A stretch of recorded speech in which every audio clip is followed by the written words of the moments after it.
ادخلوا يا جدعان اطلبوا البتاع ده جامد قوي. بقول لك ايه، تفتكر تمرينة بوش كامله نحرق فيها كام سعر؟ مش عارف ومش عايز اعرف وعايز انام وما عنديش اي طاقه. ما تجيب لي واحده ريد بول تفوقني شويه. ريد بول ايه يا عم؟ اديك حاجه تجيب معاك من الاخر. امسك. هيعمل حاجه يعني ولا اي كلام؟ عيب عليك، انا هديك حاجه اي كلام برضو. اما نجرب يا رب نفوق بس في الاخر.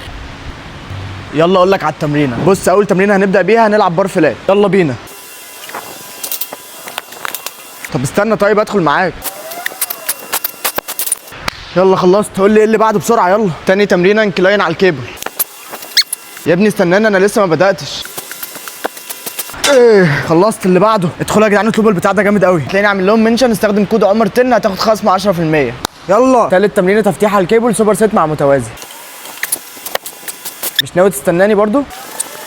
ايه اللي بعده؟ كتف جانبي على الكيبل. اللي بعده بعديها كتف امامي بالدمبل.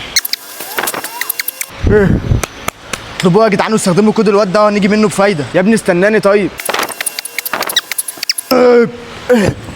اللي بعده تراي بالحبل.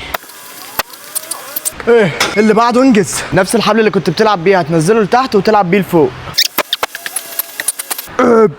اللي بعده تاني. اللي بعده ايه يا ابني؟ انت خلصت خلاص. ماشي يا جماعه، انا كده خلصت تمرينة بوش كامله وحرقت فيها 250 سعره. انا لو اعرف ان هو هيعمل فيك كده كنت اديتهولك من زمان. التفاصيل بتفرق، واشتروا البتاع الجامد ده. سلام.